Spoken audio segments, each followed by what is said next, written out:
রাত্রেই আজকে আমাদের এই ব্যাঙ্গালোরের মাটিতেও সেই প্রতিবাদের ঝড় উঠেছে এবং আমরাও সেখানে জমায়েতে যাচ্ছি আর সবাই মিলে যাচ্ছি। বাড়ির প্রত্যেকটা পরিবারের সবাইকে নিয়ে যাচ্ছি। আবার বৃদ্ধ বনিতা প্রত্যেকেই হচ্ছে কি যে জয়েন করবে এবং যে প্রতিবাদের ঝড় উঠেছে সেই ঝড়কে আর থামতে দেওয়া যাবে না, তাই আমরাও হচ্ছে সামিল হচ্ছি সেখানেও। আমার বাড়ি থেকে প্রায় 22-23 কিলোমিটার দূরে হবে, কিন্তু যেতে হবে সেন্ট্রাল ব্যাঙ্গালোর। কিন্তু আজকে সেই দূর আর দূর বলে মনে হচ্ছে না, মনে হচ্ছে এটাই যদি নির্ভয়াকে একটা সঠিক বিচার দেওয়া যায়, আমরা যাতে একটা জাস্টিস পাই, তার প্রতিবাদেই আজকে যাচ্ছি। আপনারাও চলুন, সাথে থাকুন। সেদিন ছিল আমার ছোট্ট মেয়েটার জন্মদিন। জন্মদিনের জামা কাপড়, বেলুন ফোলানো, কেক কাটা, সমস্ত কিছু জন্মদিনের আনন্দকে ছেড়ে দিয়ে প্ল্যাকার্ড বানাচ্ছে আর স্লোগান লিখছে। ধর্ষণ শব্দটা সে এখনও বোঝে না, জানে না এই ভয়ঙ্কর ঘটনার পেছনের কাহিনী। তবুও তার সরল মন বুঝতে পেরেছে যে ডাক্তার দিদির সঙ্গে কিছু একটা খারাপ হয়েছে। ওকে এইভাবে দেখে আমাদের মনেও আরও জোর এলো। আমরা অনুভব করলাম যে এই নতুন প্রজন্মের জন্যই আমাদের প্রতিবাদ আরও জোরদার হওয়া উচিত। ওদের জন্য একটি সুরক্ষিত এবং ন্যায় বিচারপূর্ণ সমাজ তৈরি করার দায়িত্ব মনে হয় আমাদেরই। আমার মেয়ের এই নিষ্পাপ সত্তা আমাদের আরও দৃঢ় প্রতিজ্ঞ করে তুলেছে। এই অন্যায়ের বিরুদ্ধে লড়াইয়ে আমরা কখনোই পিছপা হব না। 18ই অগস্ট রবিবারের সকালবেলা বাড়ির সবাইকে নিয়ে বেরিয়ে পড়লাম ফ্রিডম পার্কের উদ্দেশ্যে। আবাল বৃদ্ধ বনিতা, বাবা মার বয়স হয়েছে, তাও কিন্তু তারাও পিছপা হননি। প্রত্যেককে নিয়ে আমরা চললাম প্রতিবাদের ঝড় তুলতে। কলকাতা শহরটির নিজস্ব সংস্কৃতি, ভাষা এবং ইতিহাসের প্রতি আবেগপূর্ণ ভালোবাসা রয়েছে, কিন্তু শুধুমাত্র এই শহরের মধ্যেই বাঙালির আবেগ আর প্রতিবাদের ঝড় সীমাবদ্ধ নয়। আজকের দিনে আমরা দেখেছি এই প্রতিবাদের ঝড় কলকাতার সীমানা পার হয়ে বেঙ্গালুরুর মাটিতেও এসে আছড়ে পড়েছে। বেঙ্গালুরুর ফ্রিডম পার্কে জমায়েত হওয়া বাঙালিরা শুধুমাত্র নিজের আবেগের প্রকাশ করেননি, বরং প্রমাণ করেছেন যে বাংলা ভাষা এবং সংস্কৃতির প্রতি ভালোবাসা এবং ন্যায় বিচারের দাবি স্থান, কাল, পাত্র মানে না। কলকাতা থেকে বেঙ্গালুরু এক প্রতিবাদের যাত্রা শুরু হলো এখান থেকেই। বাবা মা সকলেই প্ল্যাকার্ড নিয়ে রেডি। এখানে যারা কালো জামা পরে আসেননি তাদেরকে রিবন দেওয়া হচ্ছিল এবং যারা প্ল্যাকার্ড নিয়ে আসতে ভুলে গেছেন বা নিয়ে আসতে পারেননি তাদেরকে প্ল্যাকার্ডও দেওয়া হচ্ছিল। বেঙ্গালুরুর মাটিতে যখন আমরা ফ্রিডম পার্কে জড়ো হলাম, তখন কলকাতার জন্য হৃদয়ে একটি বিশেষ আবেগ কাজ করছিল। আমরা সবাই জানতাম আমাদের এই জমায়েত কেবলমাত্র একটি শহরের জন্য নয়, বরং তা ছিল একটি ন্যায্য দাবি এবং সেই দাবির প্রতি আমাদের একাত্মতার প্রকাশ। 3 বছরের ছোট্ট শিশু থেকে 90 বছরের বৃদ্ধ বয়স্ক মানুষেরা আমরা যারা বেঙ্গালুরুর বিভিন্ন প্রান্ত থেকে ফ্রিডম পার্কে একত্রিত হয়েছিলাম, সকলেই একটা ব্যাপারে একমত ছিলাম, বিচারের দাবিতে আমাদের এই সম্মেলন। বেঙ্গালুরুর বাঙালিরা, যাদের একাংশ অনেক দিন ধরেই এই শহরে বাস করছেন কিন্তু নিজেদের শিকড়কে ভুলে যাননি, সেই একই হৃদয়ে একই চেতনায় গর্জে উঠেছিলেন প্রতিবাদের শক্তি। We want justice, we demand justice, we want justice. এই স্লোগানটা শুধু এক শহরের নয়, বরং গোটা বাঙালি জাতির আওয়াজ হয়ে উঠেছিল। সেই আওয়াজই সেদিন ফ্রিডম পার্কের আকাশে বাতাসে প্রতিধ্বনিত হচ্ছিল। শিশু থেকে বয়স্ক, যুবক থেকে বৃদ্ধ, সকলেই নিজেদের দাবিতে এক হয়ে দাঁড়িয়েছিলেন।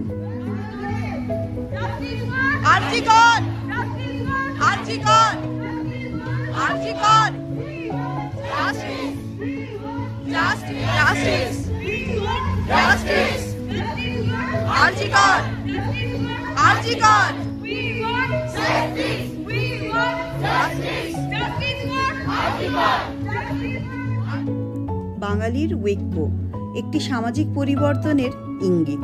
ফ্রিডম পার্কে যাদের সঙ্গে দেখা হলো তাদের মধ্যে অনেকেই বিভিন্ন পেশার, বিভিন্ন বয়সের এবং সমাজের বিভিন্ন স্তরের মানুষ ছিলেন, কিন্তু সকলেরই কণ্ঠে ছিল একই আওয়াজ, বিচার চাই, বিচার চাই, বিচার চাই। আরজি কর, জবাব চাই, জবাব দাও। জবাবের অপেক্ষায় আমরা অপেক্ষারত। আর কতদিন অপেক্ষা করতে হবে জানি না। বয়স্ক মানুষদের গর্জন, যুবকদের উদ্দীপনা এবং শিশুদের কৌতূহল সব মিলিয়ে ফ্রিডম পার্কে সেদিন এক অসাধারণ দৃশ্যের সৃষ্টি হয়েছিল। ফ্রিডম পার্ক যেন এক মিনি কলকাতা হয়ে উঠেছিল। প্রত্যেকের মনে সেই একই চেতনা ছিল, বিচারের দাবিতে আমরা বাঙালিরা এক। যারা প্ল্যাকার্ড হাতে দাঁড়িয়েছিলেন তাদের ভেতরকার একাত্মতা দেখে মন ভরে গিয়েছিল। বিভিন্ন প্ল্যাকার্ডে যেমন লেখা ছিল, justice delayed is justice denied, raise your voice for Kolkata, তেমনি অন্য কিছু প্ল্যাকার্ডে ছিল, এন্ড ভায়োলেন্স, সিক জাস্টিস। এর মতনও কিছু শক্তিশালী বার্তা।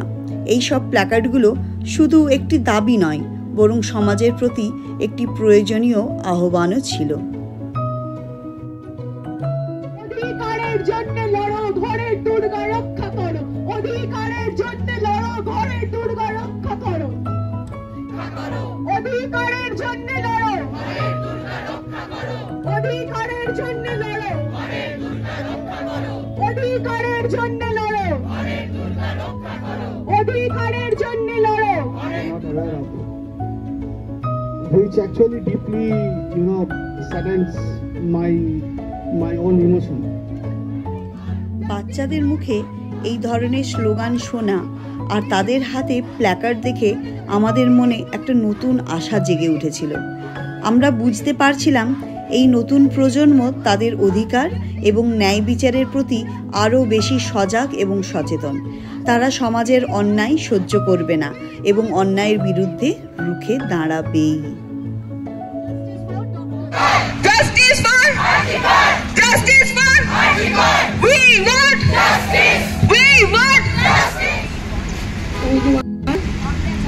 আমরা চাই justice. চাই justice. আমরা চাই justice. আমরা চাই justice. আমার ছোট্ট মেয়েটাও স্লোগান দিতে পিছোপা হয়নি, কিন্তু তার সেই ডক্টর দিদির জন্য। জানে ওর জন্য সেটাই ঠিক। এবার তুমি কি বলতে চাইছো? অবশ্যই বল। আমরা সবাই ওর সাথে বলবো। প্রজন্ম We want justice for Dr. Didi. You say we want We want justice for Dr. Didi. We want Justice, Dr. Didi. We want Justice for Dr. Didi. We want Justice for Dr. Didi. We want Justice for Dr. Didi. We want Justice for Dr. Didi. okay? ওদের So we need to come out on the street to protest. No! আজকে তোমরা মা হওনি, ভবিষ্যতে হবে। আজকে তোমরা বাবা হওনি, ভবিষ্যতে হবে। সিস্টেমের মতন কাজ করবে, আমরা প্রতিবাদ চালিয়ে যাব, অনেক কিছু হবে, কিন্তু আমরা ভবিষ্যতে প্রজন্ম তৈরি করব। আমাদের ঘরে আমাদের বাবা ভাইরা আছে, রাইট? তো আমাদের সবথেকে সেফ প্লেস আমাদের বাড়ি। আমরা জানি ইন্ডিয়াতে সবার আগে সবার প্রথম একটি মেয়ে তার ফ্যামিলি দ্বারা নিগৃহীত হয়। এখানে অনেকে আছে, আমি কারোর নাম আমল কাউকে তুলতে চাইছি না, তারা নিজে জানে প্রত্যেকটি মেয়ে সবার প্রথম তার ফ্যামিলি দ্বারা। Bengali poet said, "The little child born tonight got a passport, a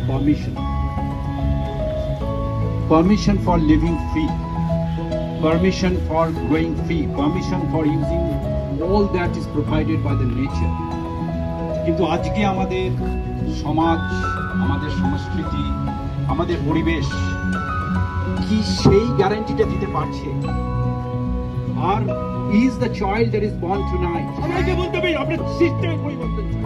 We want to change the system, and we, the common people who are not having any kind of political affiliation, will work together with shoulder, shoulder rubbing with shoulder, and we demand change in the system. Let not some of the people who have been elected by us করে তাকে সেই মুহূর্তটা কাটাতে হয়েছে। সত্যি কথা, আজকে যদি আমরা নিজেদের কর্মস্থানে গিয়ে সেফ ফিল না করি, তাহলে আমরা কোথায় আমরা সেফ সেটার। ফ্রিডম পার্কে সেদিনকার জমায়েত আমাদের বুঝিয়ে দিয়েছিল এই প্রতিবাদ শুধু একটি দিনের ঘটনা নয়, কিন্তু এই প্রতিবাদ একটি দীর্ঘস্থায়ী আন্দোলনের সূচনা। বেঙ্গালুরুর বাঙালিরা সেদিন প্রমাণ করেছেন যে তারা কোথাও একা নন। তারা যদি নিজেদের দাবির পক্ষে দৃঢ় থাকেন, তবে ন্যায় বিচারের দাবিতে কোনো বাধাই তাদের রুখতে পারবে না। এই প্রতিবাদ আমাদেরকে দেখিয়েছে কিভাবে একটি শহরের মানুষ অন্য শহরের জন্য একত্রিত হতে পারে। ন্যায়ের দাবিতে বাঙালিরা সব সময় এক হয়ে দাঁড়িয়েছে এবং দাঁড়াবে।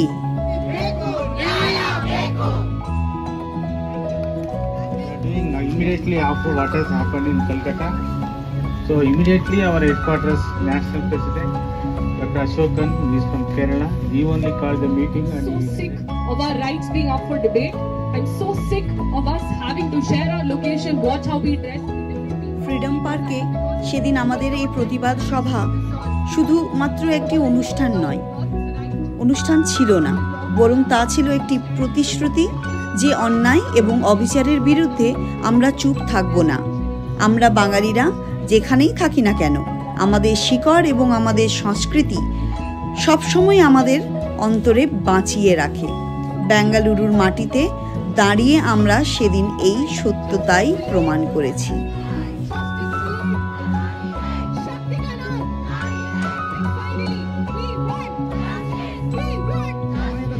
আমরা তার সাধ্যতা তখনই হবে যখন আমরা তার অভাব বিচার নিতে পারবো, এবং এর জন্য আমরা যত দিন লড়াই করতে। So you understand what I am going through.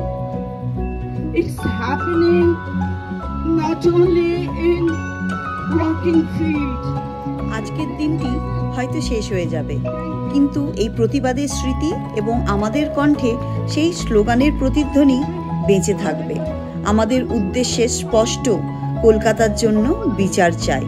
Bengaluru এই প্রতিবাদ শুধুমাত্র একটি শহরের দাবি নয়, বরং জাতি, ধর্ম, বর্ণ নির্বিশেষে সকলের দাবি হয়ে উঠেছিল একটাই।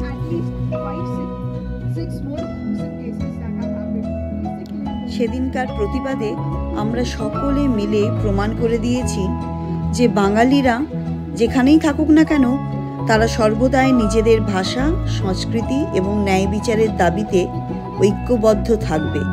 ফ্রিডম পার্কের সেই দিনের জমায়েত হয়তো সময়ের সঙ্গে ম্লান হয়ে যাবে, কিন্তু সেই প্রতিবাদের প্রতিজ্ঞা আমাদের মনে চিরকাল জেগে থাকবে।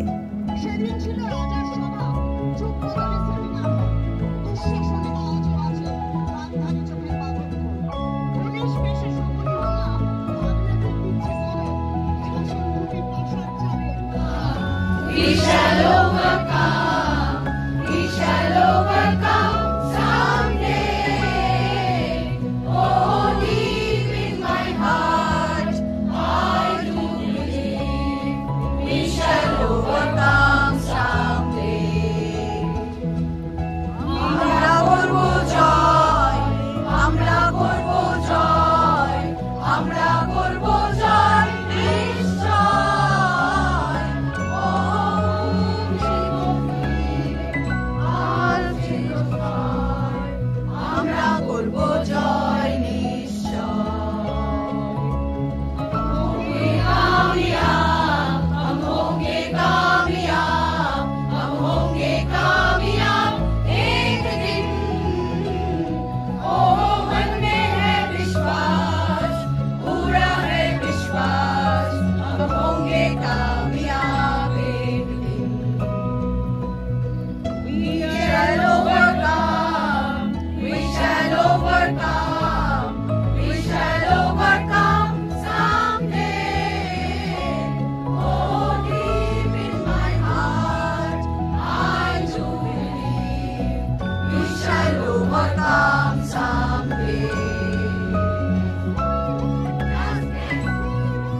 আমাদের সবার আগে মনে যেটা থাকতে হবে, আমরা কে? আমরা মানুষ। মানুষ এই শব্দটাকে যদি আমরা ভাগ করি তাহলে দুটো শব্দ আসে, এক মান আর দুই হুঁশ। যদি আমাদের এখানে প্রত্যেকটা মানুষের এই হুঁশ বলে কিছু অবশিষ্ট থাকে, সেই হুঁশ দিয়ে আমাদের মেরুদণ্ড সোজা রেখে শুধু আজ নয়, প্রত্যেক দিন প্রতি মুহূর্তে একজন মানুষ হিসেবে আরেকজন মানুষের প্রতি সংবেদনশীল থেকে প্রত্যেকটা অন্যায়, প্রত্যেকটা অপরাধ, প্রত্যেকটা ঘৃণ্য কাজ, প্রত্যেকটা বিকৃত কামের সঙ্গে আমাদের লড়াইটা চালিয়ে যেতে হবে। একটা কথা না বলে থাকতে পারছি না, যারা এই প্রতিবাদের জমায়েত আয়োজন করেছিলেন তাদের প্রতি গভীর কৃতজ্ঞতা ও কুর্নিশ জানাই। তাদের আপ্রাণ পরিশ্রম এবং সংকল্পের জন্যই আজ আমরা এই প্রতিবাদে অংশ নিতে পেরেছি এবং নিজেদের মনের কথা গর্জে গর্জে প্রকাশ করতে পেরেছি। এই সংগঠনকে বা এই সংগঠকদের প্রতি আমাদের অন্তরের অনেক অনেক ধন্যবাদ, কারণ তারা আমাদের জন্য একটি মঞ্চ তৈরি করেছেন যেখানে আমরা একত্রে দাঁড়িয়ে অন্যায়ের বিরুদ্ধে আওয়াজ তুলতে পেরেছি। তাদের প্রচেষ্টা ছাড়া এই প্রতিবাদ এতটা সফলভাবে আয়োজন করা সম্ভব হতো না। তাদের আন্তরিক প্রচেষ্টা আমাদের মনে সাহস এবং উদ্দীপনা জুগিয়েছে, যা আমাদের একজোট হয়ে লড়াই করার শক্তি দিয়েছে। আজকের এই উত্তাল গর্জন যা সবার মনে প্রতিধ্বনিত হয়েছে তা সম্ভব হয়েছে শুধুমাত্র তাদেরই জন্য। আমরা তাদের অসংখ্য ধন্যবাদ জানাই এবং তাদের প্রতি আমাদের সম্মান প্রকাশ করি, কারণ তারা আমাদের সঠিক পথ দেখিয়েছেন।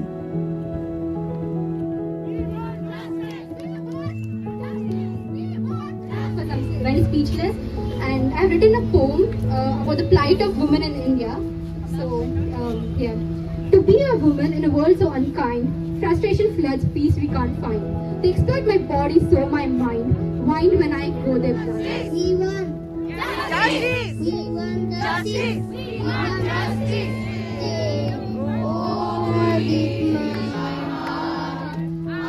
Not make a difference. But in my opinion, change should be made at policy level. When laws are in place to have speedy, time-bound trials. For the oppressor, we are not fighting individuals. We are fighting systems, centuries of oppression. এখানে কয়েকদিন আগে আমি এখানে afraid that people are looking at me. Why I have to think about it? প্রতিবাদের লড়াই করতে না এসে আর থাকতে পারলাম না। এই যে নতুন প্রজন্ম বা তাদের যে ভবিষ্যৎ, এই নতুন প্রজন্মের ভবিষ্যতের জন্য আমরা কোন পৃথিবী রেখে যাব বড্ড চিন্তা হয়। আর সেই চিন্তায় চিন্তিত সমস্ত মা বাবারা, দাদু ঠাকুমারা, স্টুডেন্টসরা, সমস্ত অভিভাবকেরা, বিভিন্ন পেশায় জড়িত রয়েছে সমস্ত মানুষ এখানে এসে হাজির হয়েছিলেন এবং প্রতিবাদের ঝড় তুলেছিলেন মারাত্মকভাবে। উত্তাল গর্জন করেছিলেন এবং মন খুলে গর্জন করেছিলেন। আমার বয়স্ক বাবা মা টানা 2 ঘন্টা ধরে প্রতিবাদ করার পর একটু জল খেয়ে আর ছায়াতে বসে জিরিয়ে নিচ্ছেন। বিক্ষোভ সমাবেশে আজ সবার হাতে ছিল মোমবাতি। সকলেই নীরবতা পালন করে শ্রদ্ধা জানালেন। মোমবাতির আলোয় উদ্ভাসিত মুখগুলোতে ছিল শোক ও প্রতিবাদের মিশ্রণ। এরপর জাতীয় সঙ্গীত গেয়ে সবাই প্রতিবাদের আওয়াজ তুললেন। এই সমবেত কণ্ঠস্বর প্রতিবাদের নতুন জাগরণ হিসেবে প্রতিধ্বনিত হলো চারিদিকে। সকলের মনোবল দৃঢ় ছিল এবং মোমবাতির আলোকছটায় প্রতিবাদের বার্তা ছড়িয়ে পড়ল দূর দূরান্তে। সঙ্গীতের মাধ্যমে সকলের একতাবদ্ধতা প্রকাশ পেল। এই মিছিলের মাধ্যমে এক নতুন আন্দোলনের জন্ম হলো, যা তাদের প্রিয় ব্যক্তির জন্য শ্রদ্ধা এবং ন্যায়ের দাবিতে সংগঠিত। সমবেত সঙ্গীত এবং মোমবাতির আলোয় দিনটা স্মরণীয় হয়ে থাকবে সকলের কাছে, সকলের মনে, সকলের মনের মণিকোঠায়। খুব তাড়াতাড়ি যেন আমাদের তিলোত্তমা বিচার পায়, এটাই আমাদের দাবি। বিচার হোক, বিচার চাই, জবাব দাও, জবাব চাই। চলুন এরপরে বাড়ি ফেরা যাক। সবাইকে নিয়ে আমি এবার বাড়ির উদ্দেশ্যে রওনা হলাম। সেই সকালবেলায় বয়স্ক বাবা মা ছোট্ট বাচ্চাটাকে নিয়ে বেরিয়েছিলাম। এরপর বাড়ি ফিরতে হবে। এখানেই শেষ করছি। নমস্কার।